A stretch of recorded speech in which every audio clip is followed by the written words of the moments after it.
नाज़रीन अवामी न्यूज़ में खबरुनि सिलसिलो जारी है। इन वक्त तव्हांखे सीता रोड मां ख़बर ॾींदा हलूं त शहरनि जे वधंदड़ शिकायतुनि ते Sita road national press club जी समूरी टीम राजा एन चन्ना जी अॻवानी में रूरल हेल्थ सेंटर जी विज़िट कई। 9:30 वॻे ताईं डॉक्टरनि जो अमलो गाइब, जॾहिं त केतिरा ई मरीज़ डॉक्टर ऐं दवाऊं न हुजण सबबि वापसि मोटी विया, जॾहिं त लैब टेक्नीशियन बि ड्यूटी ते मौजूदु न हो। Sita road health centre incharge doctor Niaz Channa media सां ॻाल्हाईंदे चयो त काफ़ी हिकिड़ा मेन सबबु इहो आहे त इन खां अॻु में जेका आहे सो RAC बिल्कुलु बि मेडिसन या ARV जे हिसाब सां एक्टिव हुई, पर हींअर जेको ताज़ो ई 1.5 महीने खां थोरो फुक़दान पैदा थियो आहे उहो IHS जो वर्क गवर्नमेंट जे तरफ़ां हिकिड़ो नोटिफिकेशन थियो आहे ऐं गवर्नमेंट ऑपरेटिव करे पई। काफ़ी ज़िलनि में शुरू थी चुको आहे त जेके बि हॉस्पिटल्स IHS जे अंडर में कमु कनि पियूं उन्हनि खे पंहिंजे कब्ज़े में वरितो वञे।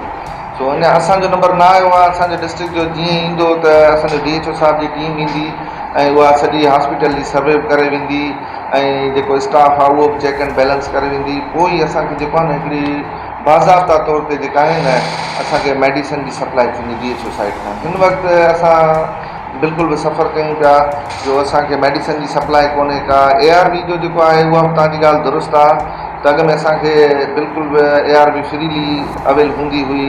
IHS असांखे प्रोवाइड कंदी वीकली बेसिस ते।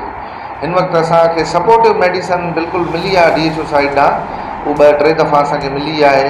हाणे सपोर्टिव मेडिसन एतिरी हूंदी आहे जो बसि जस्ट लाइक 2-4 हफ़्तो असां वर्कअप करे वियासीं। उनखां पोइ वरी असां DHO साहिब खे रिक्वेस्ट कई आहे 13 तारीख़ ते, उहो नोटिफाइड करायो अथऊंसि त साईं रिक्वेस्ट आहे त महिरबानी करे जेसीं ताईं टेक ओवर थिए असांखे हिकिड़ी जेका सपोर्टिव मेडिसन आहे जेका मोस्ट नेसेसरी आहे, जेका नॉर्मल जेका रेंडम OPD में यूज़ थिए थी पई ऐं छिते कुते जी वैक्सीन आहे, इहा असांखे प्रोवाइड करे ॾियो।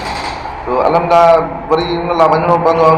सुभाणे मुंहिंजो प्लान आहे त आउं DHO साहिब ॾे पर्सनली वेंदुसि, रिक्वेस्ट रखंदासीं RAC जे हिसाब सां त हॉस्पिटल असांजी टेक ओवर कयो IHS खां ऐं पंहिंजे पोज़ीशन में वठो। पोइ साईं जेको हाल कयो त पोइ तव्हांखे शेयर करे सघंदा, छो त हाणे क़रीब हफ़्ते 10 ॾींहंनि जे अंदरि थी वेंदियूं, छो त इहो ऑपरेशनल सिस्टम हले पियो। गुज़िश्ता हफ़्ते असां हिकु नोटिफाइड ॾिठो हुयो जंहिंमें असांजो बेनज़ीराबाद जेको आहे शहीद बेनज़ीराबाद ज़िलो उहो टेक ओवर थियो आहे गवर्नमेंट वटि।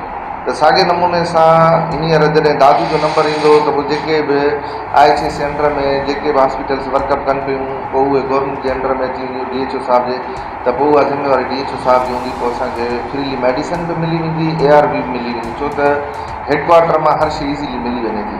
मज़ीद खबरों और तफसीलात के लिए विजिट करें हमारी वेबसाइट www.awamiNewsHD.com।